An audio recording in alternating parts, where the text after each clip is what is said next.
of monthly webinars that we hold to provide a platform for potential and current partners to connect and find opportunities to collaborate. Welcome! We're glad that you could join another conversation on social innovation today.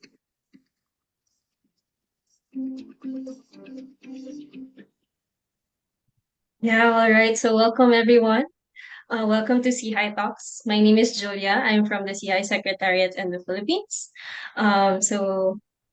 Good morning, good evening, or good afternoon, depending on where you are. So today's session is on community engagement and health research. So this is prepared and co-hosted by the SIHI China Hub at SESH Global. So this program is pretty straightforward, and we'll have the usual house rules when it comes to webinars. First is keep your microphone on mute unless you're not speaking. Second is we'll have a portion for question and answers later on in the program. But during the presentation, you're free to use the chat if an insight or a question comes on.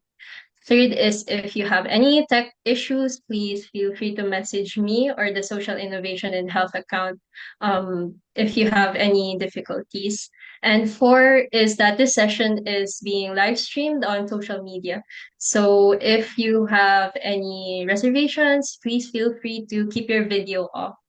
And then after today's session, this video will be available on YouTube if you want to look at it again. So that's just a short introduction, but to really get us started, I'll pass on the virtual floor to Dr. Wei Mingta. Thank you, Julia. Thank you for the kind introduction. Good morning, everyone, or good evening, or whatever time you are. It's really nice to have joined this series of presentations. Today, Dr. Gifty Malay from SIHI China Hub will give us a presentation regarding community engagement in health research. Dr. Malay is a research fellow of UNC Project China or SIHI China Hub. She is originally came from Ghana. She has been studied in China for a big while since her master's degree or her PhD degree, and later on she also conducted postdoc research in China with us. So she has been working with us for about 10 years. Has lots of experience in conducting community engagement research in China or in different settings. I will handle this to Dr. Malay, and she will give us a great presentation. Welcome, Dr. Malay. Thank you so much, Dr. Tang. Julia, can you please allow me to share my screen? Oh, okay. I think that works Yes, now. of course. Go ahead. Can you see my screen? Yes. Okay, great. Hi, everyone. Good evening from China and from the UNC Project China team. As you can see, we are all happy in our annual meeting here, and this is our community and the research team together at our 2024 UNC Project China annual meeting.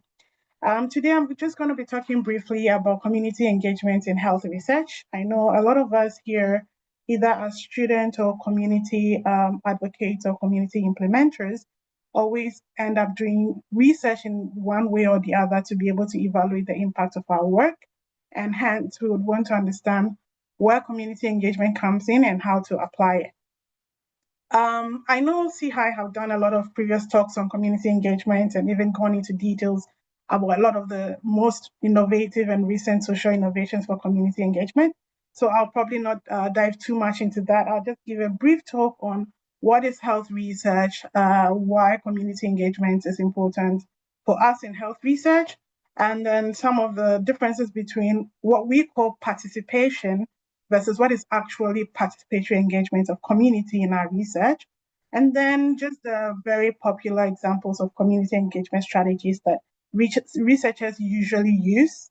And in the second aspect of that, we're going to look at the gaps and challenges with the popular ones, like I said, the popular community engagement research strategies that are already existing. Definitely there are some gaps with them, and how we can leverage social innovation to bridge some of these gaps, as well as how do we, and should we even evaluate our community engagement processes in research? As we go along, there'll be some pop-up questions that I would hope everyone can chip in your thoughts and your answers to the chat box. I would be reading them. And for the ones that anyone wants to talk, just put up your hand and we'll give you the opportunity to talk or to respond to them during the questions and answer session. Also, please, sometimes when I'm nervous and I have not had enough coffee for the day, I tend to talk really fast. So if you notice I'm just going too fast, just prompt me and I'll just grab a cup of cola. Yeah, that's the closest thing here to calm me down, and then we'll be able to move on smoothly. So first of all, the first question is, what is health research? I think a lot of you already know this study, the very popular and famous Tukagi syphilis study. This was done somewhere in the 1930s. And the findings actually, or the way the whole study was implemented, did influence a lot of our recent advocates for more community engagement, as well as advocacy for detailed informed consent and also ethical reasoning when we are designing research. Health research actually forms the basis of a lot of the current innovations and interventions that we hold for health. It helps us to identify gaps in our health programs and then identify health problems that need to be resolved. However, before you can get to that point, you need to be able to conduct one or two, should I say, controlled experiments or research to understand what are the causes of the health problems you're facing, or if you've identified, how far, how wide does the problem extend, and what are the drivers and determinants that either improve or worsen the health situation. Currently, the WHO defines health research as a part of systematic processes for collecting and analyzing data with the intent of developing a generalizable knowledge to understand the health challenges and mount an improved response to them. This is very important for us for improving our health outcomes, especially where large population and small communities are concerned. I brought up the Tukagi study mostly because for those of you who don't know, so this syphilis study was conducted in the 1930s that basically had a controlled proportion of men, Black men specifically, who were enrolled in the study and they were living with syphilis or had been infected with syphilis. And the intervention for them, or the control group for them, was that they were denied treatment so that the doctors and the researchers could observe the adverse effects of the syphilis infection over time. And then they will also have specimen for autopsy research into the anatomical effect of syphilis on the body when they die. Obviously, this is a very, very unethical way to conduct research. While some people will argue that this is the way we generate data to be able to understand the morphological and anatomical effects of some of the diseases, this was definitely not a way to go about it. And in 1972, the story about this study broke, which later led to the government putting a stop to the study and a payout of almost 90 million to families of these affected men who died or who were also part of the study and were denied the access to treatment. Someone will argue that if communities were involved in this study from the beginning and how it was designed, maybe this tragedy may not have happened. But back then, communities didn't really have a lot of voice when it comes to research. In terms of research, it's important to understand at what level of research are communities important. And for us to be able to do that, we first have to look at what are the activities that go into actual research. This is according to the WHO website. So for those of you who want to know more and read more about this, the link is at the bottom of the slides, and you could always visit it to get more understanding. But then I have put together a small logic framework at the side that just tells you the steps involved in the activities of designing and implementing a health research. Right from the beginning, which is assessing the health problem, like the degree to which this health problem exists, including the geographical burden, the population burden, and as well as describing the context of in which the health problem exists. Then the second step is usually identifying determinants or the factors that are driving or causing these health problems. A lot of times we tend to use some literature review, some exploratory research studies to be able to identify these drivers. And then we use some sort of a constructive framework to be able to categorize these drivers into identifiable groups for us to know where we need to tackle them. Some of the factors may be biological, some may be behavioral, biomedical, or social. Once you have identified your determinants and drivers, you definitely go to the step of designing a solution based on what the drivers are to be able to mitigate the problem. And then we implement the solution. Finally, we evaluate the impact of the solution. So, what is community engagement in all this? Community engagement is basically defined as a relationship between researchers and a community that tends to be very representative of the community. And usually we define the community as a group of people that is linked by social ties who share common perspective or experiences or interests and may also share the geographic location. So sometimes you may have a small community within a large community. For example, we have a community of women living in Guangzhou, where I live right now. But even though we are all women that live in Guangzhou, you could still have a community of Ghanaian women living in Guangzhou, which means there's definitely smaller or minor subgroups within the larger community. And depending on what kind of research you're trying to do, you may need to identify what level of community you need to target. Why is community engagement important in health research? So these are just the basic ones that I think we all can think of, and please feel free to put in your solutions or your reason why you think community engagement is important in health research in the chat box. But first on the list is the production of research that is more relevant to the community. So a lot of times we tend to rely on our literature expertise or theoretical expertise to think we know what the community needs.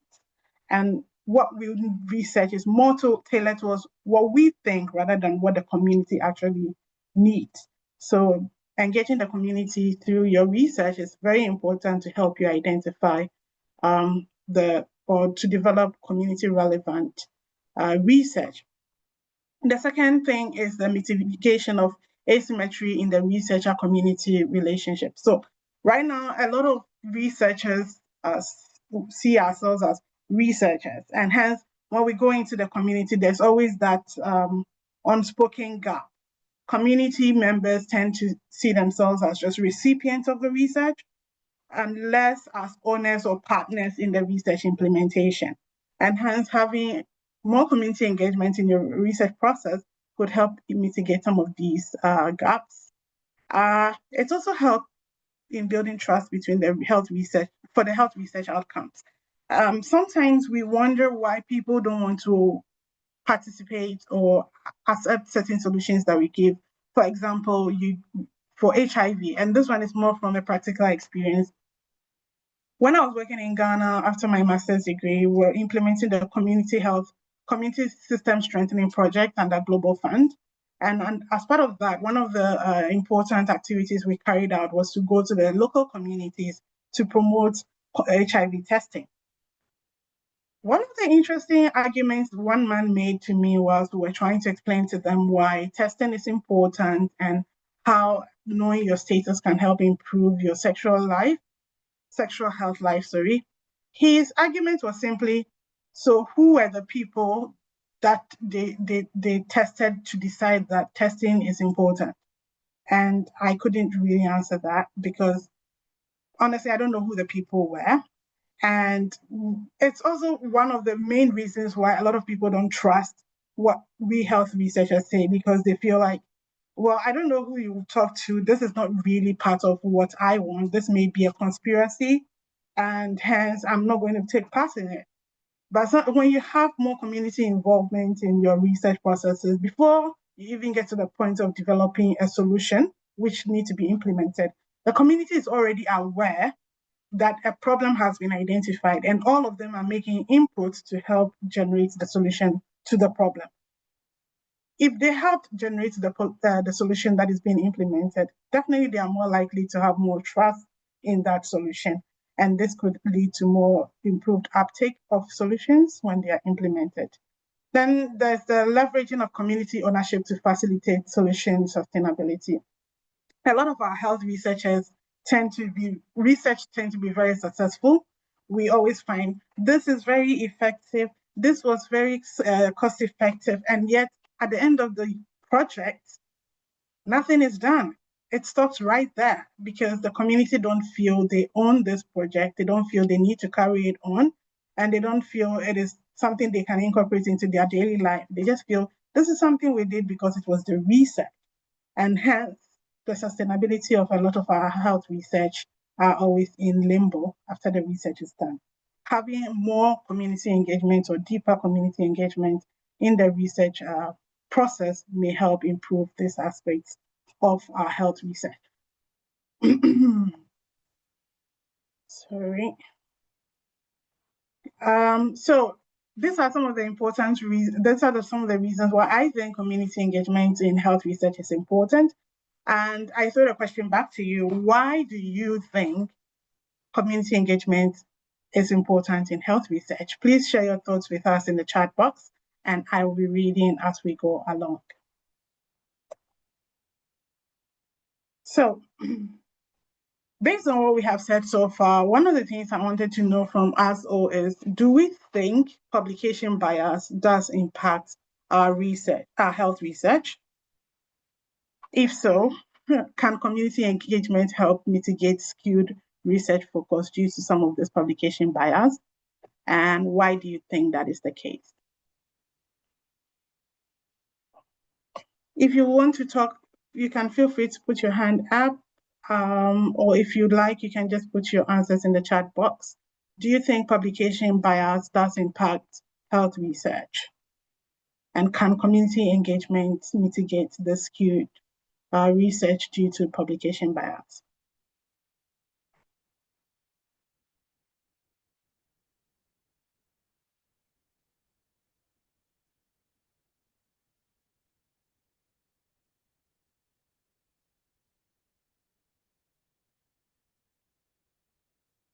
Any thoughts, any suggestions, or yes, Alex, yes. So why do you think that is the case? Do you want to talk? You can I can just unmute you if you want to talk, or do you want to put your explanation in the chat box?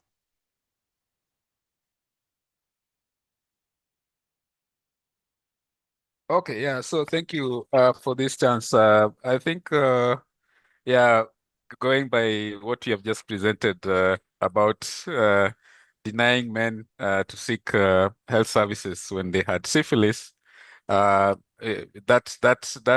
again shows some biasness, especially if you are conducting health impact research. That's the reason why I'm saying yes. So do you think in this case, you think community engagement could have helped mitigate some of these bias? Sure, yeah, community engagement would have been quite relevant in this case scenario. Interesting. We'll come back to this. There's a whole case study for us to discuss this later on, and we'll come back to that. And I hope you'll still be around by then so that we can have more in-depth discussion on this. Anybody has any other thoughts on publication bias and its effects on health research?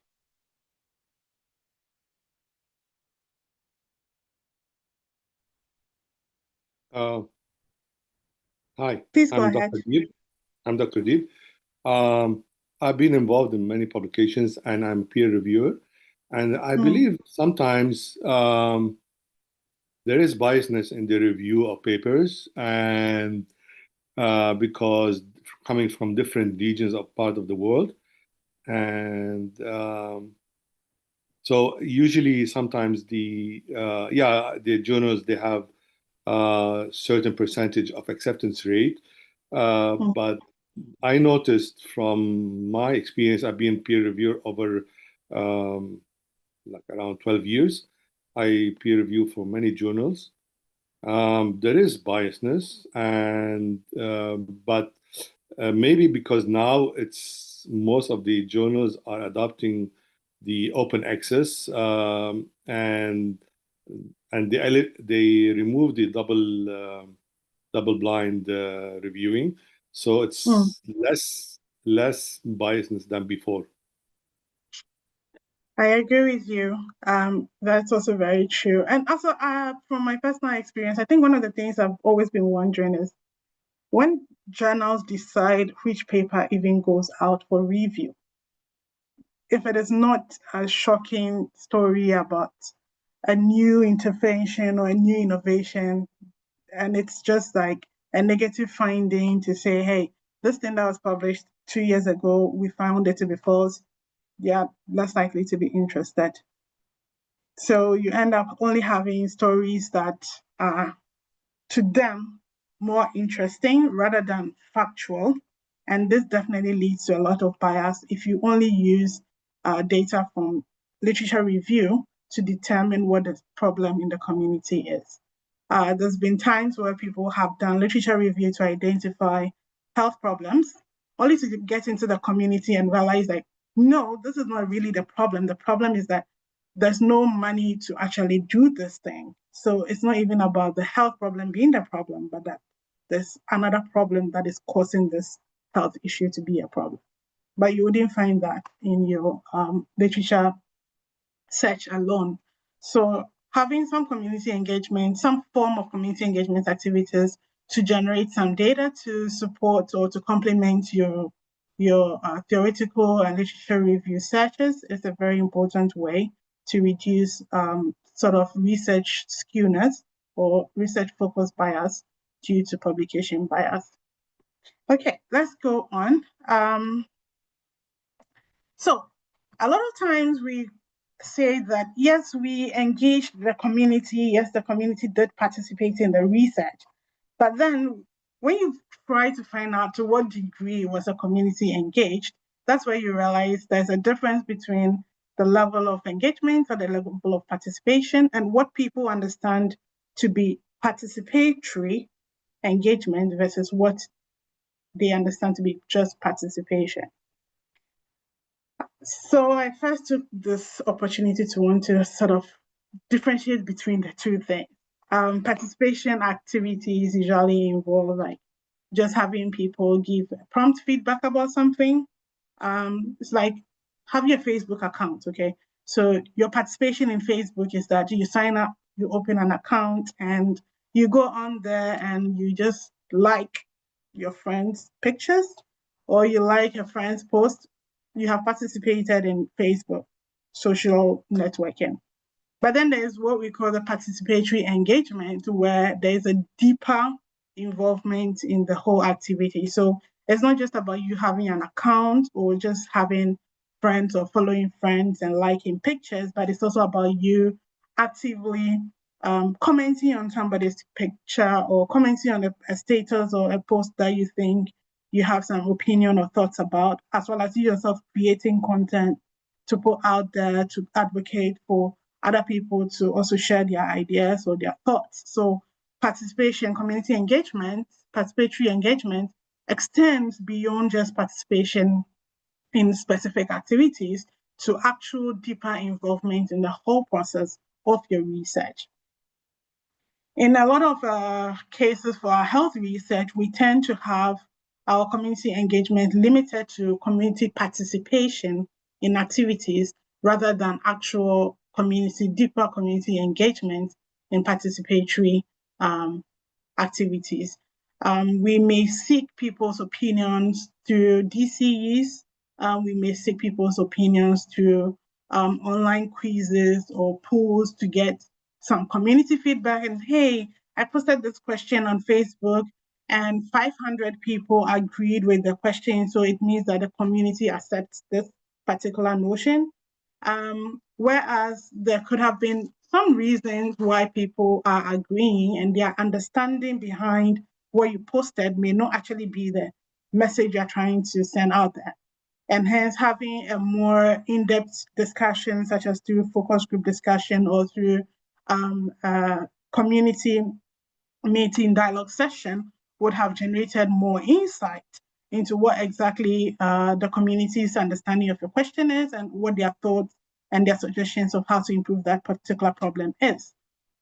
As health research, we know that there are a lot of times we need to restrict certain factors to be able to measure the impact of our health outcomes, of our health solutions and interventions.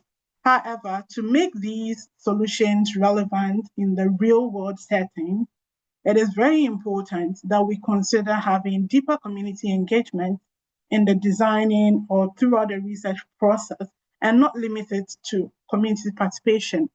And this is very important because we go into literature and you realize that there's been a lot of papers published about very effective solutions to some problems, some health behavior change problems, some health issues that have been identified, and some community level solutions that could work. And when you try to bring or adapt or copy this proven interventions into your real world setting and try to implement it, you realize that you have to do a whole 180-degree tailoring adaptation of the whole intervention. And sometimes it doesn't even look like the original intervention anymore. It becomes some sort of a new version of that intervention that would now be usable in the real world setting. And this is because most research, like I said, limits community engagement to just participation as recipients of that intervention or as end users without actually factoring in their participatory itself in the community in real life level to be able to make it relevant in real life setting. Thank you, Daniel. We'll come back to your comments on the publication bias and its effect on community engaged health research. Thank you so much. So, whilst we do research, it is important for us to be able to identify and understand at what point of our research do we need to involve communities and at what degree are we involving those communities. A lot of times we have very less community involvement when it is the instigator-driven research, like when we students come up with a cross-sectional survey, we want to find this and that and that. It's because we have read some literature and the literature identified this and that as a problem. And hence everything that we do is designed and determined by us. What even is the important aspect of the research is determined by us. And we only include the community as participants to fill out the survey and give us some data. And then now we say, hey, this is the community's problem. So you have most of our investigator-driven research being very less community involved. And this has evolved over time thanks to institutions like the WHO, TDRs, the UNAIDS, also SIHI China, SESH, all those organizations that have been championing the need for more in-depth community engagement in research, as well as some researchers who have also looked at these problems and say, hey, how do we move beyond investigators determining what research should all be about to get what the community actually wants from us as researchers? We have gone through these phases and evolved to now have more complete community involvement strategies that we can use to engage the communities in our health research. One of the popular ones that I'll talk about and has been a lot of, most of our social innovations fall under is the community-based participatory research approaches. Okay, so here's my problems. If you look at previous years before now, I mean, for now, the last 5 years has been a lot more advocacy and championing of social innovations, of community engagement approaches to help mitigate this problem. But the problem in the previous years have always been that community involvement in research has mostly been limited to the stages of problem identification, where we do our exploratory and formative research to identify the problem, the context of the problem, and the affected population. And after that, we tend to forget the community exists and then go back to our desk to use literature, frameworks, and all that to design a solution and come back and now bring the community on board once again as end users to pilot and implement our solutions. Why is this the case? Any thoughts?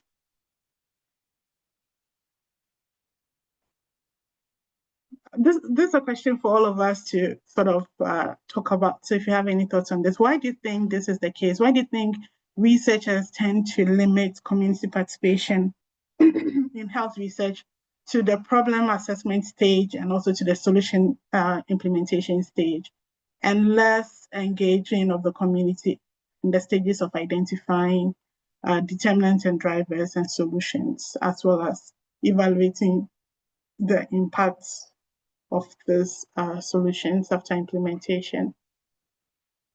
Why do you think that is the case? Is it because we don't think the community knows what we know?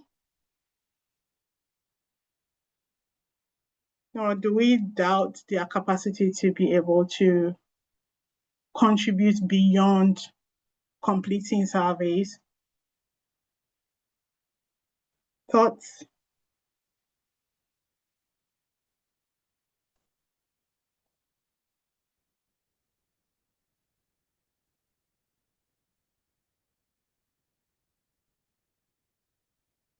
Any ideas?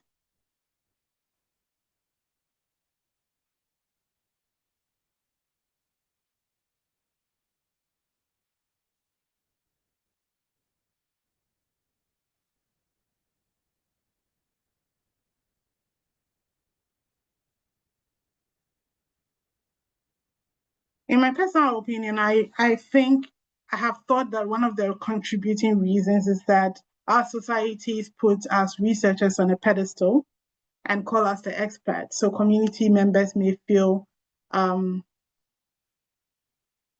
they feel we know better than them, and hence may not be willing to open up beyond completing a survey.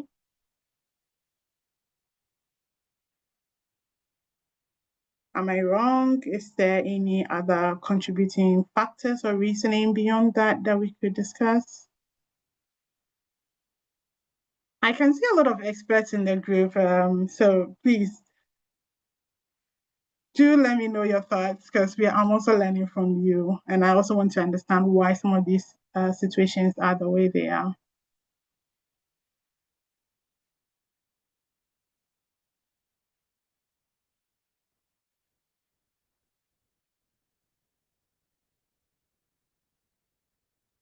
Okay. Feel free to use the chat, guys. So you can private message if you're shy to show your answer to everyone, but also raise your hand if you're more comfortable just sharing your answer. But I do agree at some extent to what Maima shared in the chat that often researchers are limited by time and the funding. So sometimes much effort goes into the first stages, and then towards the end, because of the limitations of time and the funding, it causes constraints.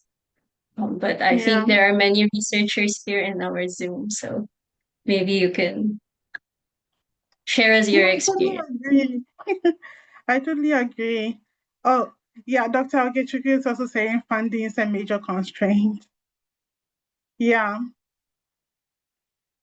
I think both of that is very, very true and very, very important. And also, I think one of the driving factors is also the fact that a lot of health research or scientific research, for example, clinical trials, require very strict conditions to be able to test this effectiveness or efficacy with limited confounders.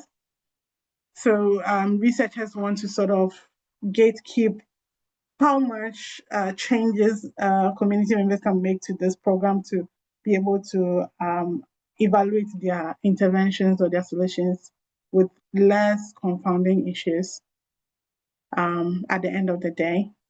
I think that could also be one of the driving factors for that. Anyway, let's go on. Anybody have any thoughts? Feel free to put it in the chat box, and then we'll talk about it more in the case discussion session. So we have talked about health research. We have talked about how health research has evolved over the years, what has been done, and why health community engagement is important in health research in recent years. I've also gone ahead to give examples of some of the very famous. Sorry, I think I missed the slide. Oh, yes, I think I missed the slide. So before we go to the question on mitigation and gaps, I went ahead to sort of list the very popular community engagement strategies in health research that I know most of you already use or have ever used or read about them or have actually participated in some of them. And the first one is the qualitative research methods, like in-depth interviews, focus group discussion, key stakeholder interviews. I think this is a very common approach to having more community interaction beyond the quantitative survey format, and to be able to understand beyond just yes or no, understand people's reasoning why they may choose yes or no to a particular question or a particular issue. And the second type of community engagement strategy that is very popular is our quantitative research methods. And this includes our cross-sectional surveys, our clinical trials, our cohort studies, DCEs, which is district choice experiments. And these are all ways of getting the community to participate in the research as recipients of the research. Through their participation, sometimes we are able to generate data that gives us feedback on their opinions and their thoughts. The third one is our community-based programs, where we actually use train community members to be peer educators. We use community scoreboards, and then we use other ways to get the communities to provide feedback to our research without actually engaging them in the process of designing the research itself. And then on the other hand, we have the community advisory boards, where we go a little beyond just having the community as participants, but actually solicit their feedback and opinions and inputs into the design process or into the evaluation process or into the implementation process. And then we also have community dialogue and stakeholder meetings as another example of community engagement strategies that we use in health research. And then health advocates and health champions. And this is where we train community members to act as health advocates to bridge the gap between researcher and community that I talked about earlier on. A lot of people are more likely to open up to their community members about certain issues, whereas they are less likely and very shy to talk about certain topics with an outsider like a researcher. And hence, having health advocates or health champions to help administer questions or to implement solutions tend to be a helpful community engagement approach. So back to our question, now that we've talked about the examples, and we have also talked about how community engagement has evolved over time to now what we have a lot of social innovation falls under, which is the community-based participatory research. This is a research type of community engagement approach, which is used as a collaborative approach to research that equitably involves all partners in the research process and recognizes the unique strengths and lived experiences of community members as they bring it to the table. It also begins with a research topic of importance to the community. So it could be a good way to help even researchers identify community-level health problems that are more important or of higher priority to the community, rather than just focusing on our literature review and theoretical frameworks alone. So back to our question on mitigations and gaps, mitigation of to gaps and challenges. So as an implementer or a service provider or as researchers, what what can we do differently to fully shift the narrative of researchers focusing on or using community members as just participants in our research to engaging them more as co-owners or partners in our research work? What can we do differently to shift this narrative?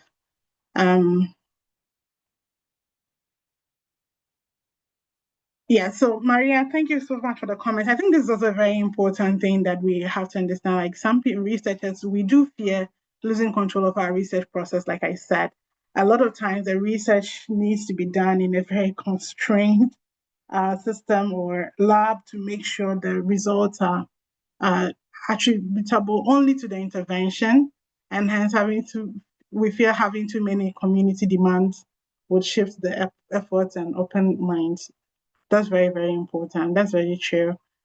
I totally agree with you. Yes.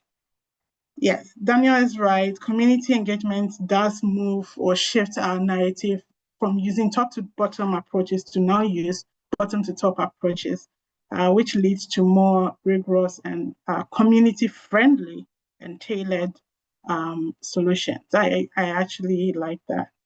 That's very true.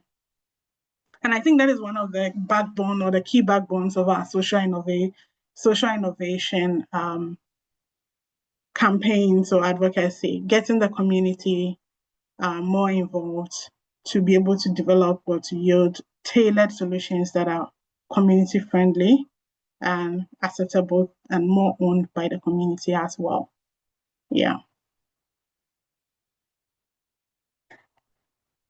So whilst we are working on trying to shift the narrative, like we said, there are so many constraints on how to conduct a proper health research, how to conduct clinical trials, and these restrictions make it more rigid for researchers to have a rigorous system in place to ensure the quality and then the authenticity of their research outcomes. How do we get policymakers on board to promote deeper community engagement in health research? This is a very important question to me because I feel like Dr. Oge said earlier on, funding is one of our major drivers why we cannot engage more communities in our health research. And for us to get more funding, we need more policymakers to understand why engaging the community is important to our research outcomes. So how do we get policymakers on board? Any thoughts? I know some of you are networking experts, so please put your tips in the chat box so that at the end of the day, I'll be able to go and network for more funding for us at SIHI. And then we can have more webinars like this and have more community engagement in our research.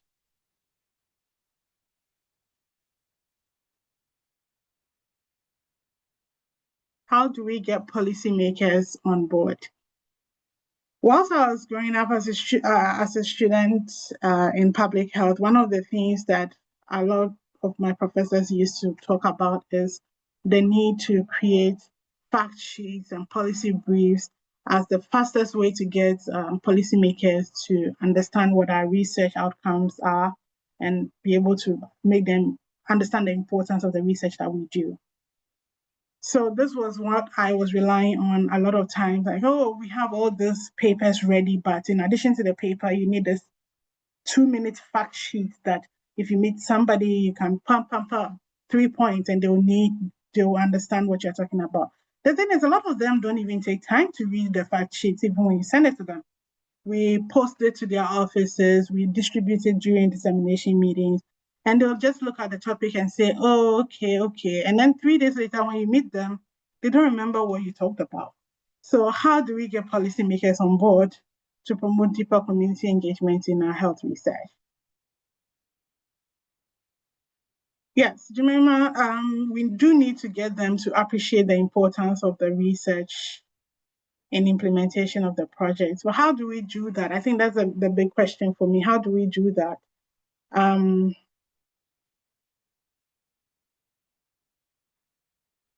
Do we still use the policy briefs? Do we still use the fact sheets? Do we need to now transform our research into videos?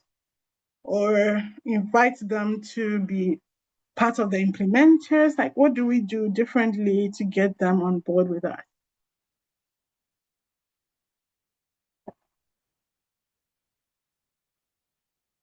Anyone have any thoughts?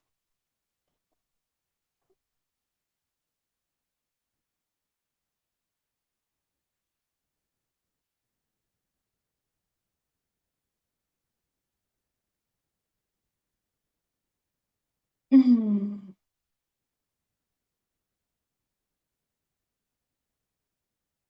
I think in getting the community members themselves, yes, exactly what I was about to say. I think getting the community members themselves to be the advocate, to engage these policymakers may be the starting point. Uh-huh. Yes, Pam, that is very true.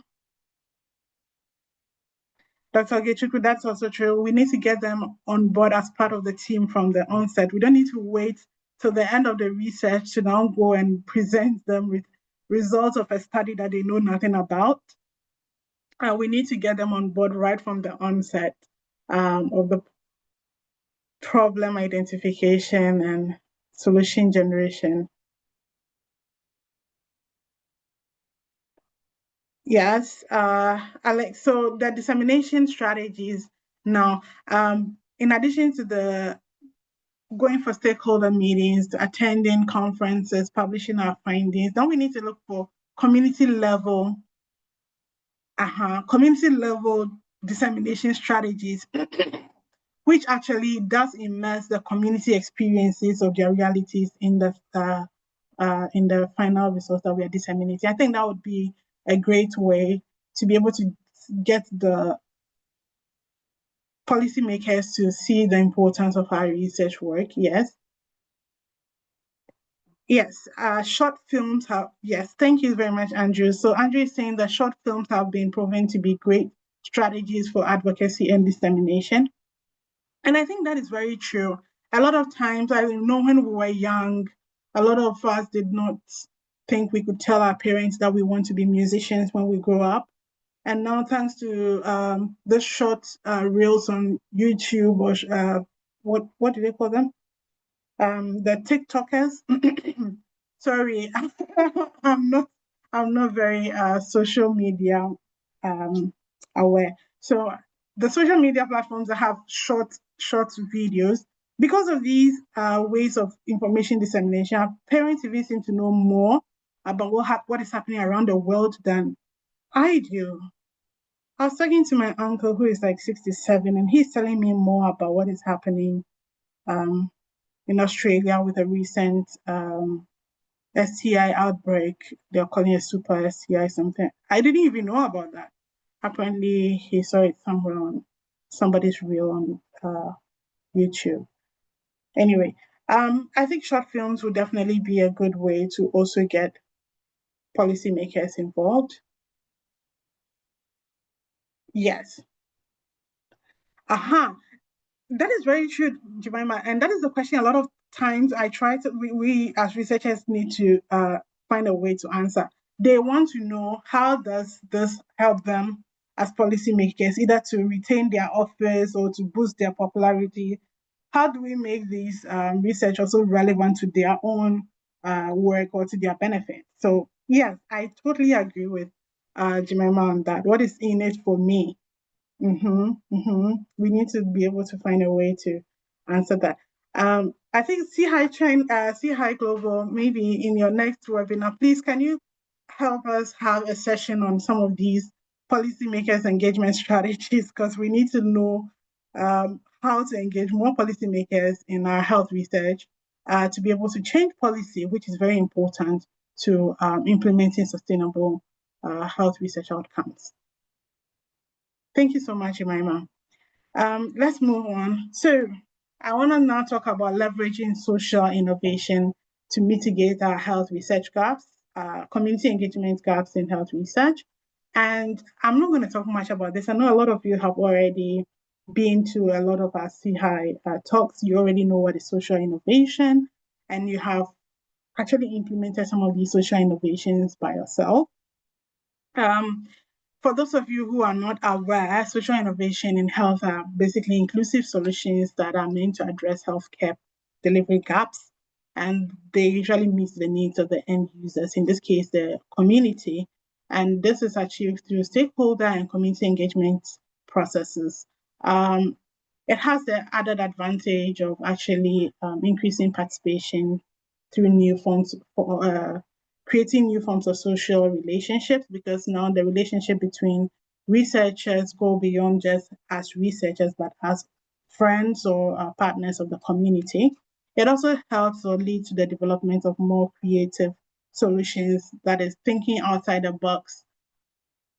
Leaving us researchers alone to do all the thinking leads to very theoretical solutions, and having the community on board yields more out of the box thinking to more relevant community tailored interventions too. And then it also empowers the community to have more power relation to the research. Now they feel as partners of the research rather than just as participants or beneficiaries of the research. And it is also important for institutional system change and societal impact. So I just want to give you some of the examples of social innovations that have proven very useful for engaging or improving the level of community engagement in in health research. And the first one is the crowdsourcing. All the definitions are in here for your references, and there's actually on the SIHI website you'll find the links. I think Julia will put that in the chat box later. You'll find the links to our resources on crowdsourcing, designathons, co-creation, and all that, publications and examples from SIHI hubs that have implemented these types of social innovations and how it is done and the outcomes from these implementations. So crowdsourcing is basically a bottom-to-top problem-solving approach that harnesses the collective intelligence of a group and diverse skills of a large population known as the crowd. I think a lot of you have participated in some of these without knowing that it's crowdsourcing, because sometimes it's called speed contest, innovation contest, and all that. Then there's the co-creation approach, where a collaborative team of researchers work together with community members, which are usually the end users of whatever solution you're trying to create, to be able to develop a particular solution to an identified health problem. And they're usually equal owners and leaders of the co-creation team. So the team is not only managed by the researcher, but also by the community members. And then we have designathons and hackathons, as well as pay it forward, as examples of community engaging social innovations that you can consider if you want to increase the depth of community engagement in your health research. So I know we are already on the mark, so we are not going to discuss the case study, but later on, if you have access to the slides, you can think about it on your own. And also, if you have any questions, please, this is the time, go ahead to put your questions in the chat box. And my last question for the session is it important to evaluate the level of community engagement in our health research? And at what level should these evaluations occur? Should we evaluate it? Is this something that is even important? And at what level should we evaluate the level of community engagement if it is important?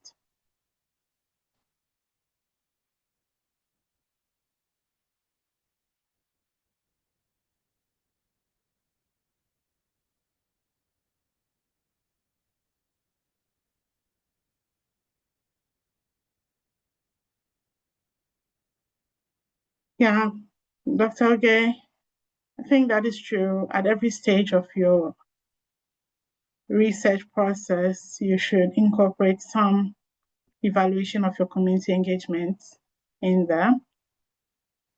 It helps you to know how much of the community you're actually reaching with the approach you're using, and if the approach you're using is acceptable to the community, or if you need to re-strategize.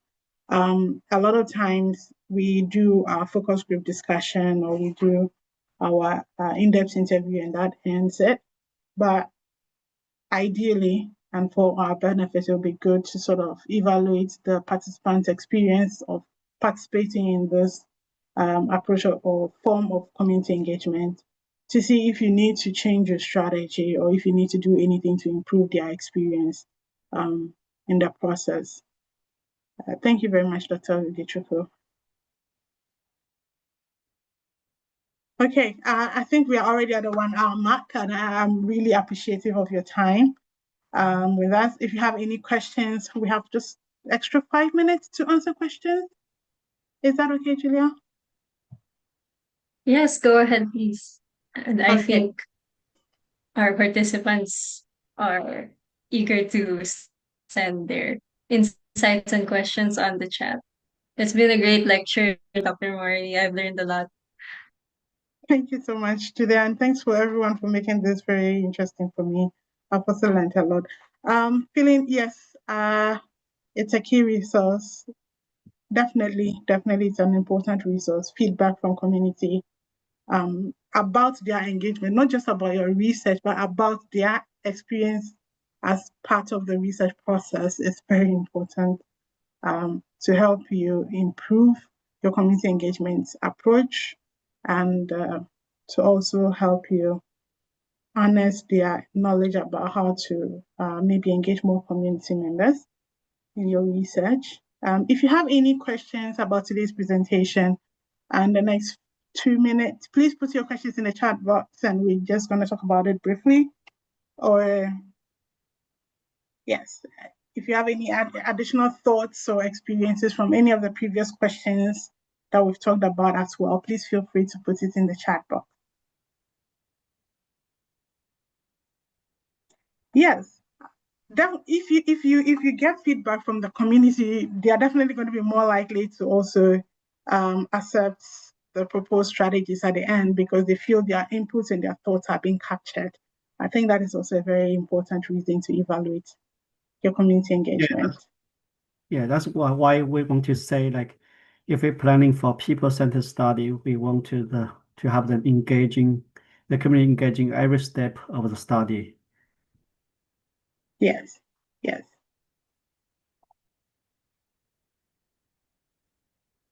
I think my first experience of engaging community throughout every stage of a study was our implementation of the Paid Forward Pioneer study, where we had to do co-creation right from the pilot phase and design the SOP, design the questionnaire and everything with community members. And I didn't even know it was possible until we actually did it. I was really happy. It taught me a lot that community engagement doesn't have to be limited to just participation in research. You can engage them throughout the whole process.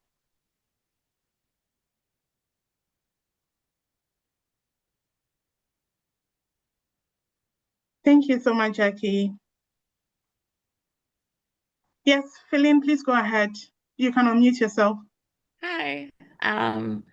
I wasn't at the beginning of the talk, but I wonder if you talked about how much power differentials affect research and implementation of social innovations. Like sometimes the researcher or a stakeholder has more power, and then how do you then reconcile proceeding with your mission?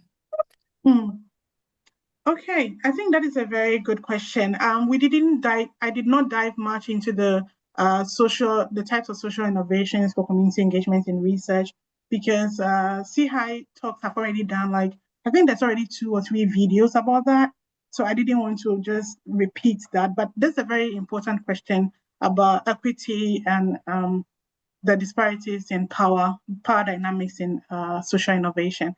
One of the things that we do with co-creation is about trying to equalize power between community members and other stakeholders in the group. So you have community members being co-leaders of the co-creation group rather than having just a stakeholder or an expert who is a person in more power, in higher power, leading the group. And this gives the community members some sort of a higher voice to be able to air out their opinions during the co-creation session. Wayne, I think you also have more experience with this. Maybe you have any thoughts on that? Yeah, what you mentioned is similar to what we have been done in the designer zone process. Typically, if we have multiple teams in a designer zone, and for each of the teams, we may have co-leaders, either from the co-leaders can be from the community, can also be from the public health officers. At the beginning, we always want to emphasize that, we wanted them to reach agreement between each other, to have like a dedicated discussion between the teams instead of just focusing on one voice. Yeah, we also have advisors to provide the feedback to each of the team. This will also solve part of the problem. Yeah. But the things still happens. This be the same like skills when we conduct a study to balance all these things. Yeah. Mm-hmm. Yes, I think there's a question in the chat box of how much longer does it take to engage researchers in every aspect of your research, community members, sorry, not researchers. I think that depends also on the kind of research you're doing, because if you have a very short-timed research, definitely don't go and organize, let's say, a hackathon, which you probably need like 2-3 weeks planning ahead to give people enough time to apply and all that. You may want to use a co-creation where you can just use 1 week to recruit volunteers and have 1 or 2 hour sessions with the volunteer group to now discuss and plan your co-creation, to co-create your research design and then the implementation tools. So that is definitely going to depend on how much time is available to your research and what your priorities are.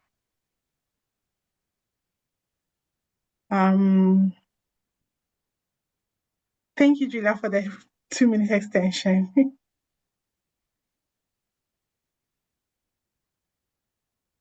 Okay, any other question? If you have any other question, please feel free to put it in the chat box.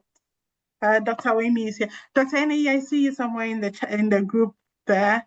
These are all experts of community engagement, and this is the time to ask all your questions, and we'll be able to share some feedback with you. Yeah, if you have any additional questions after this presentation, probably you can just email Gifty. We can type the email address of Gifty at the chat box. Yes.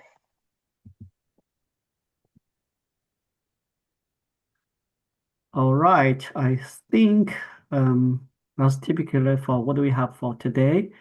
Thank you, Gifty, for giving us a wonderful presentation. This is very important. We usually want to engaging people at every stage of the study, not just for research, but also for implementation programs, which will help us to emphasize that the core effect that the community can play and the key role of the community. So this can not only can improve the quality of the service, but can also have potential big impact in the long future, or if the program can also be better sustained. Yeah, and that's what we all have today. Julia, or back to you.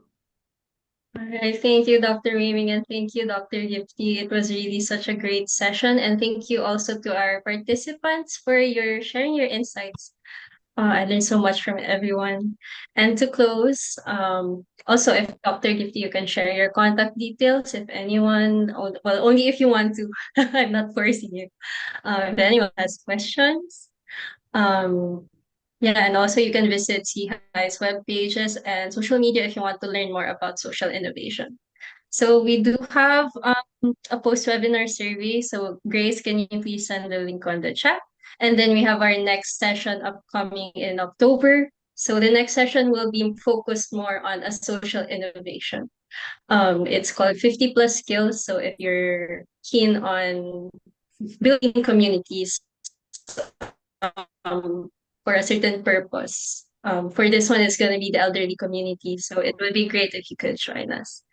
All right. So thank you, everyone. Great energy and good evening, good night, good morning to wherever you are. And thank you again, Dr. Marley and Dr. Raymond.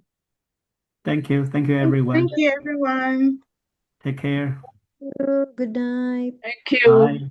Thank you, Bye-bye. Gifty and Wei Ming. Have a nice day. Have a nice Thank Bye. you. Bye-bye. Bye. Please be safe if you are in a typhoon zone. I know. I gotta. Yeah, we are not in the zone. I know. I got it. Thank you, everyone. Thank you, Gifty. Thank you, Thank you Wimi. very This is very much. Thank good. you. Thank you. Thank you, Gifty. Bye, everyone. Bye. Bye, everyone. Thank you so much for your time. I'll just leave the screen for a bit if anyone needs the